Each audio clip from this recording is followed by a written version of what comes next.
So I was mentioning this quote. Half of my marketing budget is wasted. The trouble is I do not know which half. Which is something that we may think was said yesterday. It actually comes from John Wanamaker, and this quote was from the end of the 19th century. More than 100 years have passed, and the customer journeys have become more and more complex. Nowadays, businesses are faced with multiple touch points. Some of them are online, websites, social medias, emails. Some of them are offline, phone calls, out-of-home campaigns, TV, and so on. So if you want to perform some good attribution in your company, well, the first challenge you want to face is, well, how can you track how many users and which users have seen this sign here? This is from the Tube of London, and this is a great way to piss off the French public, show some picture from London. Sorry for that. But there is a reason for that. We will be discussing a case study from a real company, that is WeRoad. They're a travel agency in Italy, half travel agency, half tech company. They are super cool, and they're active in France as well. I have no connection with them. This is just free advertisement. But there's more. Even with online touch points, this situation is becoming more and more difficult. Most of the major browsers have phased out the third-party cookies. Google Chrome was supposed to do it at the beginning of this year. They postponed the deadline, but it seems that they will do it finally. So what can we do? Well, we need a little bit of a paradigm shift. We need to move from attribution to contribution, and I will thank very much Max for explaining what contribution is in the previous talk. With attribution, we want to follow the behavior of every single person. This is not only very hard to do, this is also a violation of their privacy. With contribution, we do not want to do that. What we want to do is to understand the effects on average. So how much contribution have given that Facebook campaign to my sales? What is the contribution of my latest email campaigns to my sales, and so on? On average, we do not want to track the individuals. As I've mentioned, this is very difficult to do in a deterministic way. The way of doing that is by using models, because statistical models are very good at capturing the average behavior.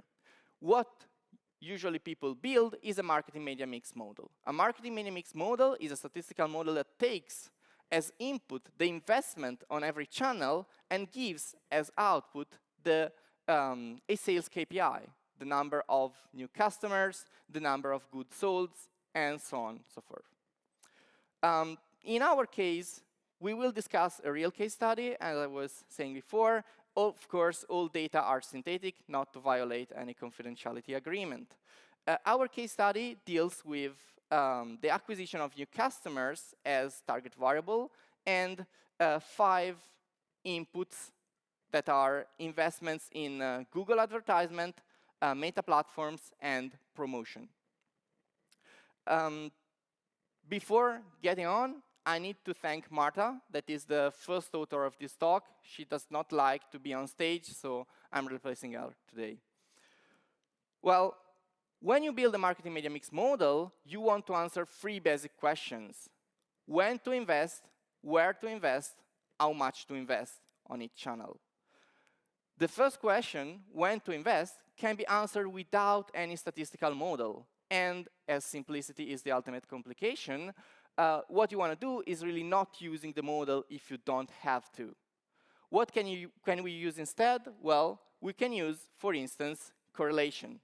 And specifically cross-correlation. Cross-correlation is a measure of the effect of one time series on another at different lags. the business interpretation of cross-correlation of investment against a sales KPI is what is the lag, the anticipation I need to invest on a specific channel to have the maximum effect on sales. Of course, here we are talking about correlation, not causation, but the business context gives us the reason to think about that there is some kind of causation there. We can look at this chart. The x-axis shows the time lag, so the distance in times, in weeks, between the investment and the effect on sales, and the y-axis measures the strength of the correlation. What we see is that for some channel, the effect is immediate. For example, look at there, the blue and the yellow line have the maximum at lag 0. It means that if you want the maximum effect on a specific week, you need to invest on that week, exactly that week. Other channels have delays. For example, the social media have delays.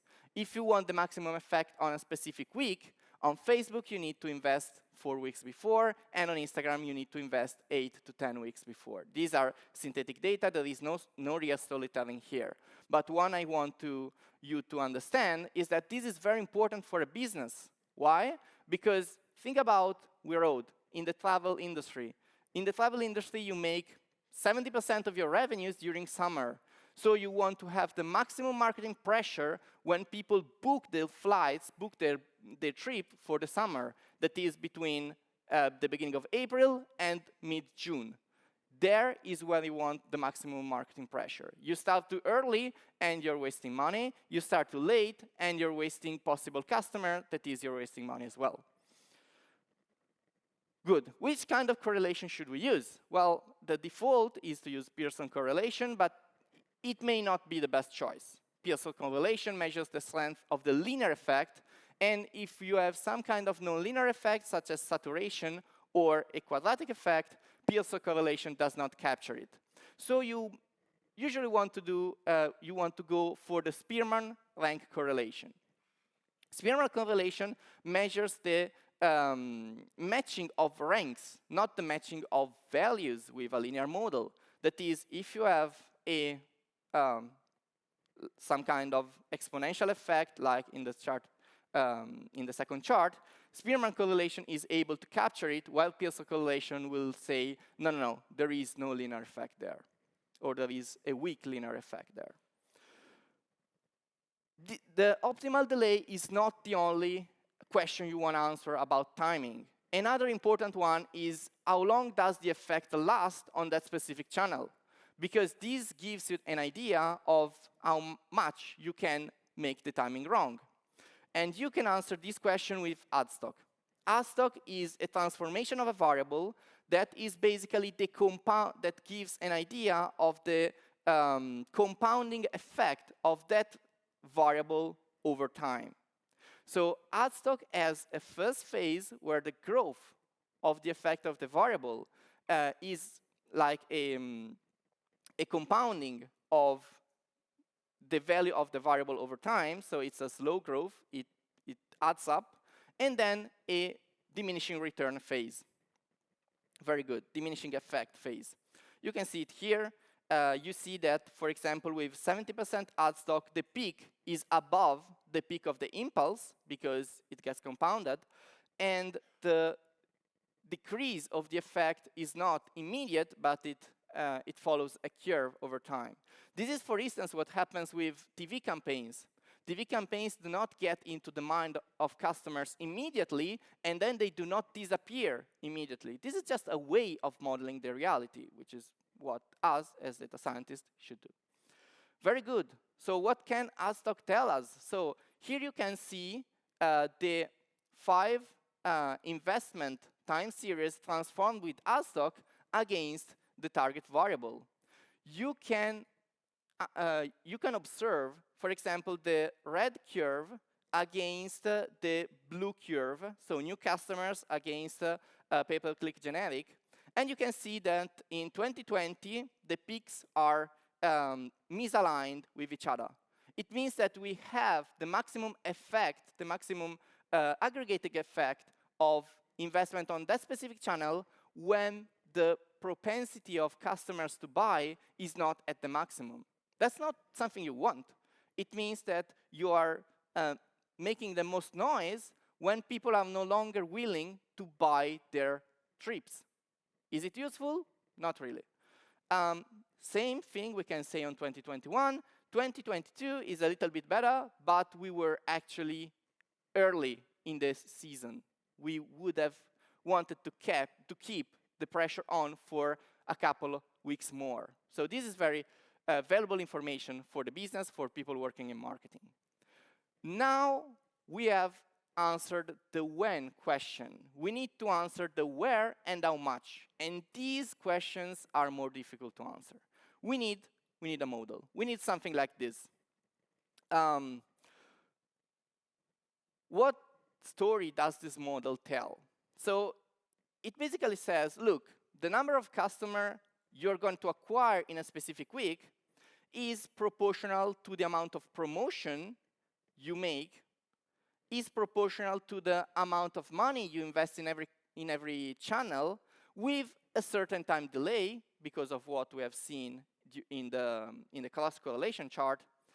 Then there is a baseline. That is, there is a number of customers that you would acquire anyway without any marketing action, just because of the equity of your brand.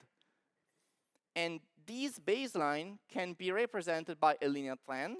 Your brand is getting more and more famous over time, plus a seasonal effect. Why? Because customers are more inclined to buy during summer and during the Christmas holidays than in any other period of the week. At least that's what happens in Western Europe. This seasonal effect is modeled through a Fourier decomposition. These sine and cosines are just a representation of the first terms of a Fourier decomposition of this time series. Very well. Does it work? Well, let's say it does, not in the best way. Let's say that we have a mean absolute error of 1,000. This number is just made up, but I will give you other numbers comparable to this one to let you understand the relative effect of every change, every improvement that we will be making to this model.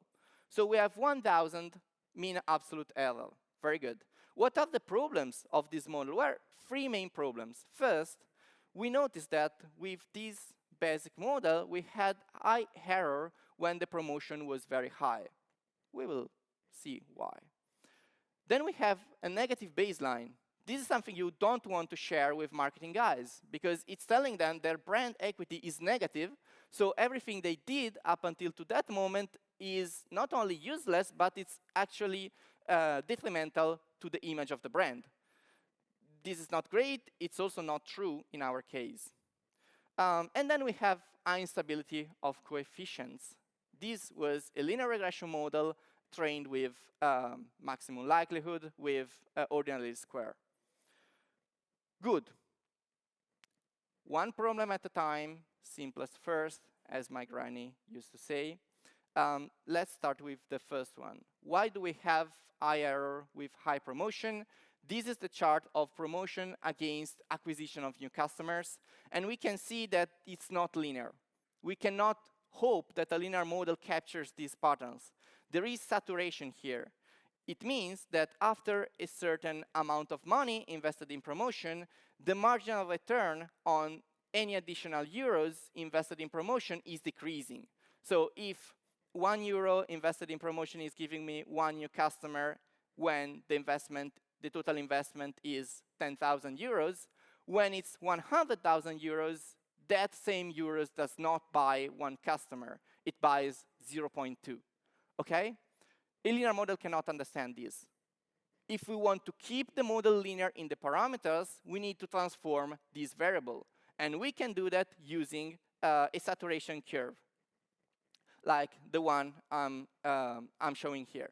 If we use the saturation curve, then we get the second chart. This looks linear. It's much better for the linear model. Very well. One problem solved, two to go. And only this improvement has a massive impact on our error metric. Then, how can we solve the other two problems? They are related to each other. So if we have high instability on the coefficients, it means that there is some collinearity between variables. And if we have a look to the correlation metrics, we see a lot of blue here that is high correlation. This makes sense. This makes sense because you want to leverage every marketing channel that you have in line with the propensity of your customers to buy. So it makes intuitive sense that the actions on every channel is correlated with the actions on the other one. But this is a problem for our model. So what can we do? We need to add some constraints. We need to add some external information to the model. This is also the reason why the baseline is negative, because it's overlapping with the effect of our variable of other variables that have the same trend plus linear effect, trend plus seasonal effect behavior. So we need to switch from a frequencies regression to a Bayesian regression. How does it work? So in a frequencies regression, you have the output that is a random variable. Why? Because the noise is modeled as a random variable. You have a deterministic input, x, you have deterministic coefficients, m and q, and then you have a random noise. As the output y is the sum of the linear equation plus the random noise, y is also a random variable. This is okay. This relies on the assumption that there is enough information in the data to estimate correctly all the coefficients, which was not our case as we discussed before. It also makes it very difficult to estimate uncertainty, because how can you estimate how certain you are about the coefficients or about the estimation of your prediction? Well, you need to imagine that you have multiple extraction of your noise. So you have multiple words where the data are not the ones that you observed, but are different. And for each of these words, you estimate a set of coefficients, and then you compute the distribution of this set of coefficients over all the possible words. This is weird, but this is how the confidence intervals in a regression are actually computed. Bayesian regression takes a different approach.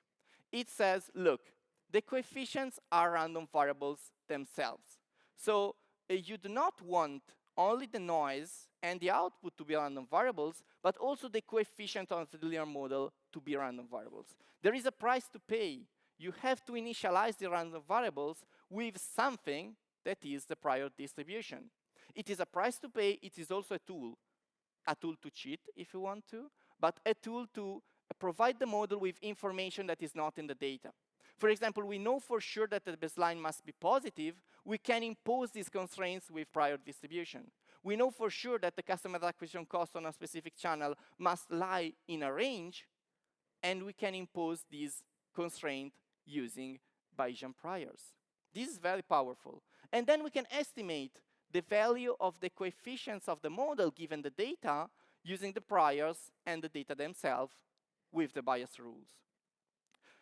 Graphically, what happens is represented here. So we have a prior distribution, which means our belief about the coefficients of the model without any data, without any further information, that gets skewed more and more as more information becomes available. This is done by the Monte Carlo Markov chain algorithms that estimate the parameter of the model.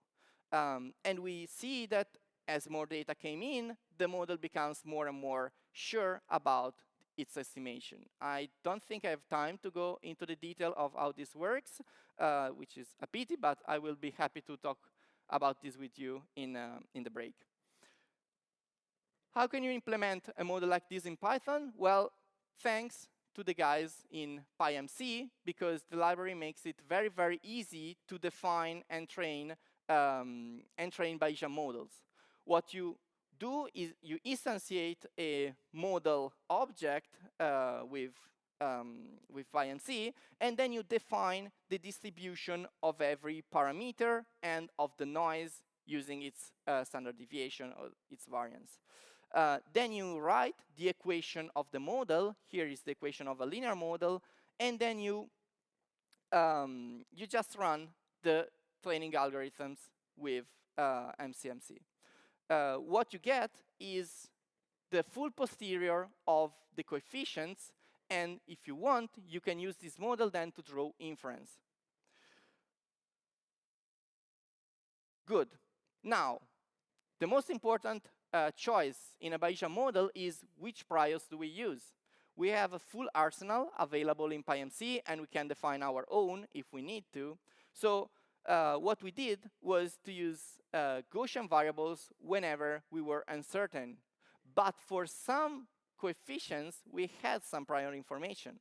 For example, for the coefficients of the channels, we had prior information about some range of the customer acquisition cost. We used that to compute our priors, putting boundaries. The truncated normal is a great prior to put boundaries because it's zero probability of getting the coefficient outside of a specific range.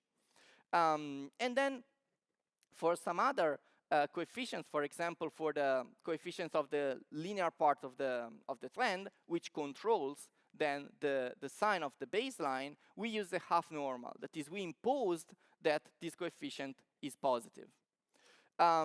This, again, improved our model, but most importantly, gave us a model that was easy to interpret for the business people and was actionable. We were capable of telling the people at WeRoad when to invest, where to invest, and how much to invest. And even gave them a what-if tool where they could just simulate their marketing budget allocation for the next month and see what was the impact on their sales metrics. So we can see a demo here. Thanks to Streamlit to power this whole tool. All this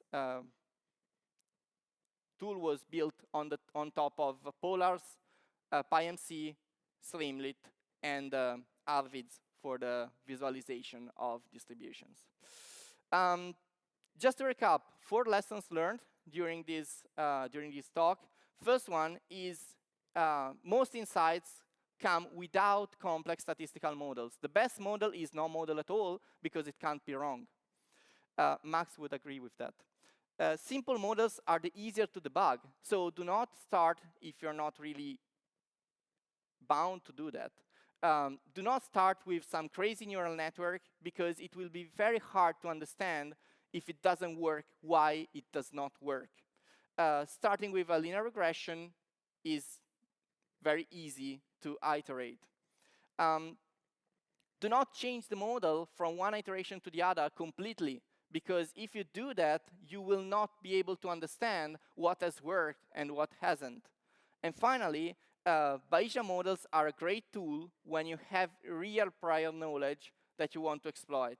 Of course, on the other hand, Bayesian tools make it very easy to cheat as well and to include information just to get good results and not to reflect something that is happening in the real world. That's it. I'm Emanuele Fabbiani, and I'm an AI engineer at Extreme, a small company in Italy. Feel free to connect on LinkedIn or at the next coffee break.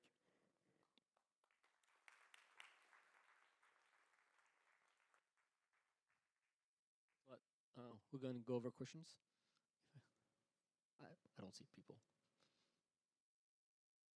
Okay, first one question here.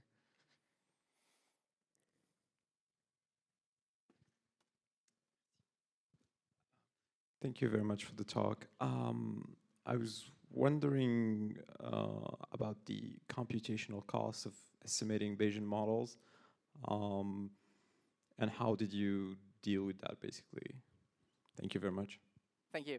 So we were lucky because with weekly data that were basically useful only after COVID, you don't have any problem in computational cost for training a Bayesian model. So the full model trains in about 1.5 minutes on standard CPUs. So basically we did not solve the problem because we thought there was no problem at all. Again, well, it depends if you reason in absolute terms or relative terms. I mean, 1.5 minutes is order of magnitude slower than training a frequentist regression, but still on small data sets is completely feasible. Thank you. Question here. Hi, thanks a lot for the talk. So you showed the impact on the test metric. Could you talk a bit more about the business impact that you saw afterwards? Yeah, so I'm very happy to share it with you because it's, in my opinion, a great lesson of what I've mentioned in the last slide.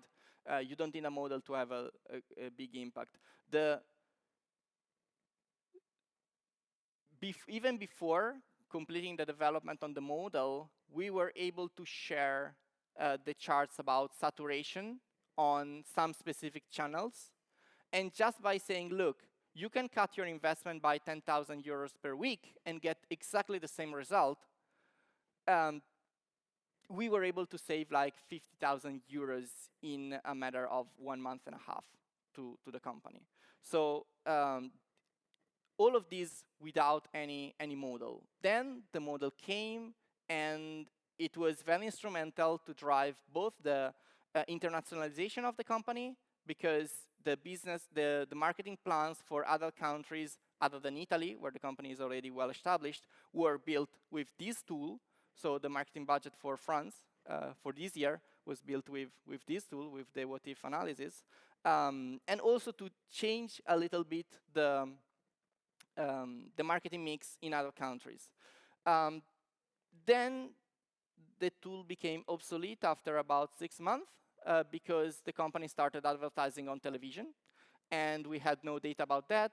It basically destroyed all the relationship that we saw in the past. So we need to wait a little bit to get more data and train the model with television as well.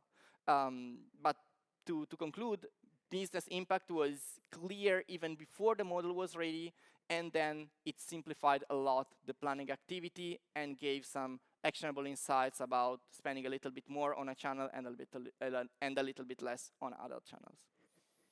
We have time for one last question.